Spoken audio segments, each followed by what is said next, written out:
एक ठंडी और सनसनी भारी शाम थी। चारों तरफ घना कोहरा फैल चुका था। दूर कहीं से कुत्ते की भौंकने की और डरावनी आवाज आ रही थी, जैसे वे किसी अनजानी चीज को देखकर डर गए हो। गांव में उस समय ना बिजली थी, ना ही चांद की रोशनी। आसमान में कालापन ऐसा था जैसे किसी ने काली चादर तान दी हो। घर के पुराने बरामदे के बाहर नंदू बाबा अपने पोते पोती के साथ आग के सामने बैठे थे। दादू, आज कुत्ते इतना क्यों भौंक रहे हैं? बेटा, आज अमावस की रात है। आज की रात जंगल में छलावा घूमता है। दादू, एक छलावे की कहानी सुनाओ ना। नंदू बाबा कुछ पल चुप रहे। उनकी आंखें कोहरे में किसी दूर की याद में खो गए।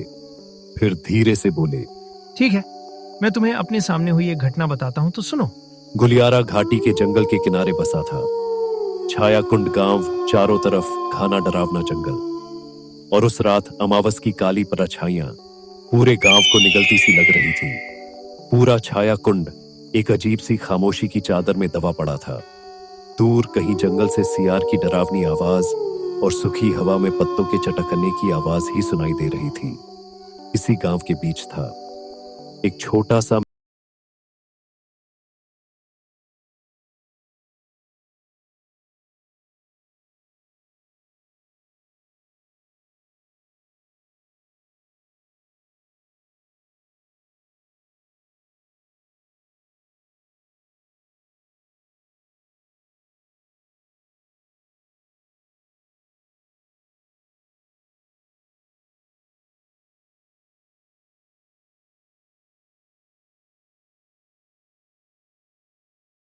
में जंगल की ओर निकल गया।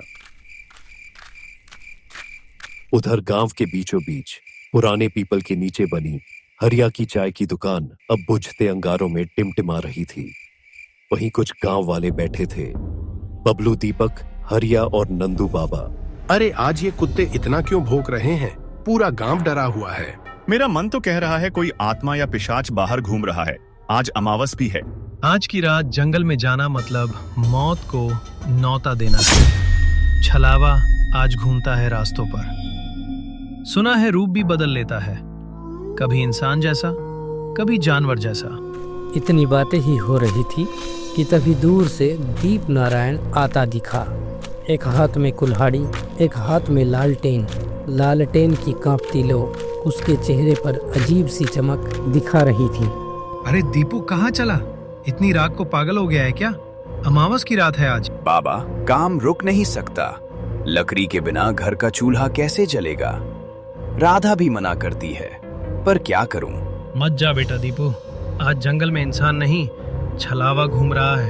इतने में ही एक जोरदार ठंडी हवा चली। लालटेन की लौ पूरी तरह हिल गई। ऐसा लगा जैसे किसी ने पास में ही दबी हंसी में कुछ फुसफुसाया हो। सबके रोंगटे खड़े हो गए, लेकिन दीप नारायण नहीं रुका। वह आगे बढ़ गए। गांव की आखिरी सीमा पार करते ही सुनसान जंगल का रास्ता शुरू हो गया। घना अंधेरा और भी भयानक हो चुका था। थोड़ी देर बाद उसे लगा कोई पीछे से चल रहा है। कौन है? सामने आओ। पर सन्नाटा। अचानक एक परछाई पेड़ से उतरकर खेत की तरफ चली गई। इंसान जैसी चाल पर कुछ अजीब। नंदू बाबा, अगर कोई गांव वाला मजाक कर रहा है तो बता दो, मेरे हाथ में कुल्हाड़ी है। तभी वो काली परछाई वापस लौटने लगी और सामने आकर राधा का रूप धारण कर लिया। दीप नारायण का दिल जोर से धड़का। राधा, तू यहाँ जंगल में? दीप नारायण एक कदम पीछे हट गया और अगले ही पल राधा जैसी वो आकृति अचानक से गायब हो गई। ये राधा नहीं, ये छलावा है। उसके पैरों तले जमीन खिसकने लगी। फिर भी वो आगे बढ़ा। तभी उसे पीछे से धीमी खुरदरी आवाज ने पुकारा, दीपू, दीपू। वो पलटा। वहां खड़े थे नंदू बाबा। बाबा, आप यहाँ? आपने तो जंगल आने से मना किया था। मैं तेरा ही इंतजार कर रहा था दीपू। आज तुझे मेरे हाथों से कोई नहीं बचा सकता। तेरी देह आज मेरी होगी। अचानक बाबा का चेहरा बिगड़ने लगा। आंख लाल, लंबे दांत, चेहरा दानव जैसा। दीप नारायण डर कर भागा।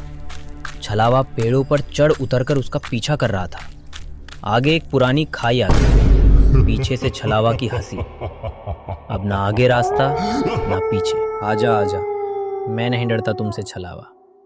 एक झटके में दीप नारायण का रूप लेकर सामने खड़ा हो गया। अब तो राधा भी नहीं पहचान पाएगी कौन असली कौन नकली। छलावा झपटने ही वाला था कि तभी दीप नारायण को याद आया नंदू बाबा ने कहा था छलावा रोशनी नहीं सह पाता। उसने लालटेन उठाई और छलावे पर सेक दी। तेज पीली रोशनी फैलते ही छलावा दर्द से चिल्लाया। अगली अमावस को लौटूंगा दीपू। वो धुएं में बदलकर गायब हो गया। रात के 4 बज चुके थे, इसलिए दीपू बच गया। दीप नारायण थककर एक पेड़ के नीचे लेट गया। उसे पता ही नहीं चला वो कब सो गया। उधर राधा रात भर नहीं सो पाई। सुबह होते ही वो हरिया की दुकान पहुंची।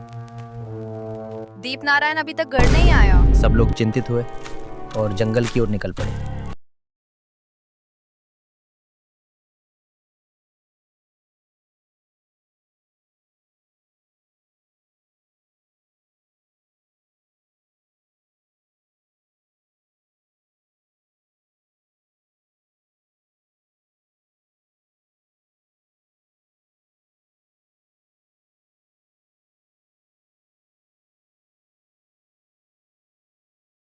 बेटा दीप